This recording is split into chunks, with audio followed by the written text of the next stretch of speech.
And another word of wisdom, Man ashaqat bidayatuhu ashaqat nihayatuhu. He who have a good beginning and a good life will have a good life in the hereafter. And this is something very important we all have to realize.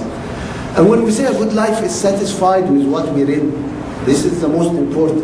You won't find anybody who says, I'm suffering in this dunya and this dunya is bad and then, but I'll have the best in al-akhirah. Because he's not satisfied. He's envious, he's jealous. He looks at the rich people and he's jealous rather than saying, Alhamdulillah for what I'm in. He looks with envy and jealousy.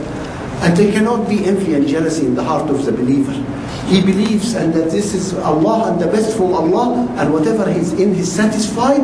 So if he's satisfied in this dunya, he'll be satisfied in al-akhirah. But most of us were taught Islam wrong to say, suffer and be all this suffering and accept all this suffering because you'll have al-akhirah.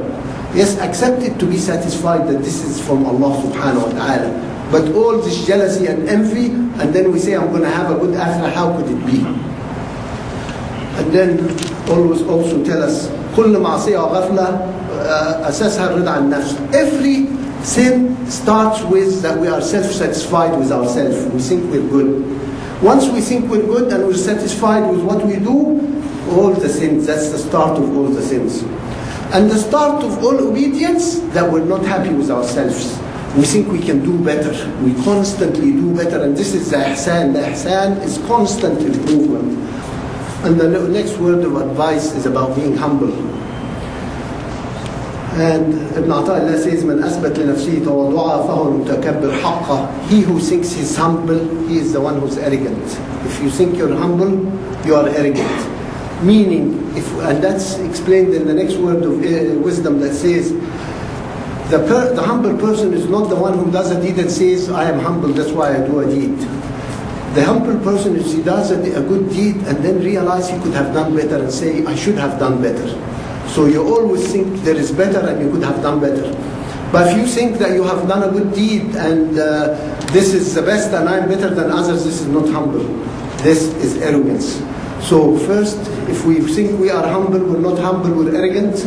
And the second way to do the test, to know if we're humble, is when we do a good deed, we think, what could I have done better? Why didn't I do more? Rather than say, look what I have done in this situation, I'm humble. Subhanallah. And then they tell us, as-satr. Satr is to cover up something. We know Allah subhanahu wa ta'ala is sattar. He covers up our mistakes. And Allah subhanahu wa ta'ala tells us the worst thing is a servant does a mistake at night and I cover it up for him, nobody knows. And then he goes in the morning and says, look what I have done last night. Subhanallah. So Allah has covered up for him, but he goes and speaks and brags about what he's done last night. So a satr is covering up. And they tell us there's two kinds of a satr. One who does a mistake and asks Allah subhanahu wa ta'ala to cover up for it. And this is most of us. And the other kind of satr is we know there is mistakes and we ask Allah to cover the mistakes so we don't commit them. Subhanallah. So we want Allah, rather than committing the mistake and say we want Allah to cover it, we know there is mistakes and we want Allah to shield us from these mistakes and cover it so we don't do the mistakes.